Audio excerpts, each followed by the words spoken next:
Hello, my name is Dallas Nesbitt, and I'm here to speak to you about the American Revolution. My goal today is to expand the knowledge that you think you already have on what the American Revolution was.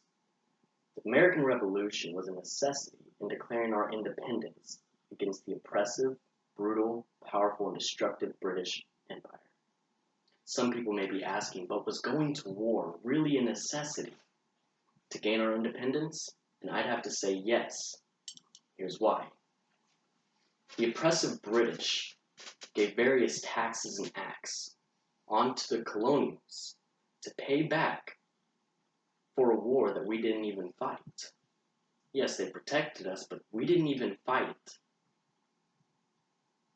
We weren't allowed to elect our own officials, and we got zero representation for all the taxes that we ended up having to pay.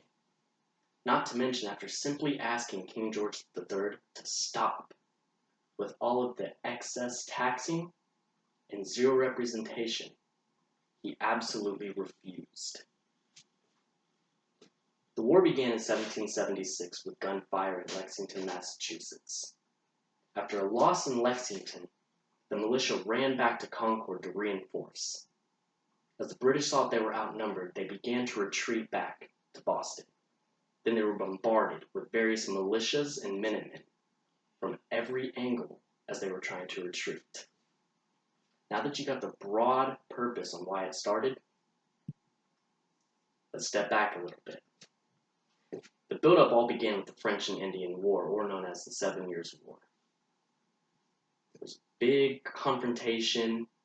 The French decided they wanted to build a fort in the territory that was both claimed by the British and the French. The British said, "Don't do that." The French went off and did it anyway. So the British obviously took military action. Then there was all the taxes and the Stamp Acts and everything like that. And the colonials obviously didn't like that. Then all the protests we had. The Boston Massacre, you may know. And then there was the Boston Tea Party, as you may know. Then there were the Intolerable Acts. All were passed in 1774, starting with the Boston Port Act. It closed Boston Port so tight that colonials couldn't even get hay in to feed their starving horses. Then there was the Massachusetts Government Act. The colonials could no longer elect their own officials. They were allowed one town meeting per year unless approved by the governor. The elected councils must be appointed by the king, and they revoked the colonists' 1691 charter. The 1691 charter was basically an act that gave the colony its legal right to exist. Then there was the Administration of Justice Act. All trials in the colony had to be sent to England and be seen by the British judge. Then there was the Quartering Act.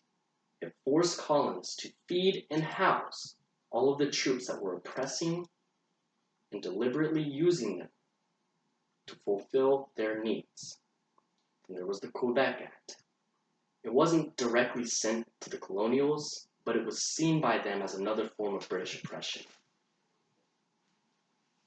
Why did it start? All the taxes, the Stamp Act, it meant anything could be stamped. And if it was taxed heavily. Then there was the Tea Act. All tea must be imported directly from England, and it was heavily taxed. Then there was the Sugar and Molasses Act. It must be imported from only England, and it was heavily taxed. Then there was the Townshend Act, which meant tea, paper, paint, lead, glass, and more must be shipped directly from England, and it was heavily taxed. Not to mention that they sent tax collectors, they made new courts to persecute any smugglers, and it gave British officials the right to search and seize colonial homes. It all started with the Intolerable Acts. Then there was the Boston Massacre. It was a protest in Boston which scaled upwards and caused British troops to fire on civilians, and it killed 5. Then there was the Boston Tea Party, where colonials dressed up like Native Americans and dumped pounds and pounds and tons into the Boston Harbor, and that very much angered the British. It started when Massachusetts soldiers were ordered to disarm revolutionaries. And then they met in Lexington, and they stood at a standstill for a while, waiting to see who would make the first move. Because if the colonials shot at the British had a reason to fire back. The British shot at the colonials had a reason to fire back. Which all began with a shot heard around the world, as it's called. When someone, and no one knows to this day, who fired the first shot which caused an absolute battle. The colonials retreated onto Concord, where they regrouped, and then pounded right back and took them all the way to the Boston Harbor, where they retreated. It all started when British soldiers landed in the Boston Harbor and they spread out. Again, they hit Lexington. They had a big battle at Bunker Hill, which was the very first major battle of the Revolutionary War on June 17, 1775. Another major battle would be Fort Ticonderoga, the very first one on May 10, 1775. A major arms victory occurred for the Revolutionaries. It was led by Ethan Allen and the Green Mountain Boys, accompanied by Benedict Arnold. Then there was the Battle of Saratoga, also known as the turning point of the war, from September 19th to October 17th, 1777. Then there was the Battle of Yorktown, which was the final major battle that caused the British defeat, from September 28th to October 19th, 1781, led by George Washington. Then everybody's favorite battle of Trenton, known as the Christmas Battle, on December 26, 1776, led by George Washington, where the famous picture is seen of Washington crossing the Delaware. Some of the casualties that occurred for the British: in Bunker Hill, 1,054. Fort Ticonderoga, 48. Saratoga, 965 killed, 440 injured. Yorktown, 309 killed, 545 injured.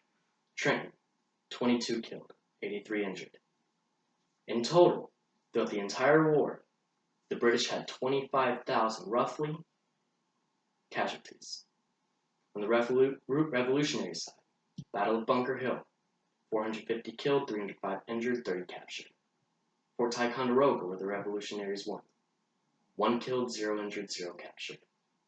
The Battle of Saratoga, 90 killed, 240 captured. Yorktown, 88 killed, 301 injured. Trenton, only 5 injuries. In total, there were 6,100 injuries and a total of 33,800 deaths, with over 20,000 soldiers being captured.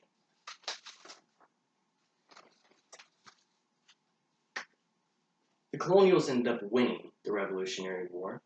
They founded a new country called the United States. The 13 colonies turned into the 13 states. They created their own flag.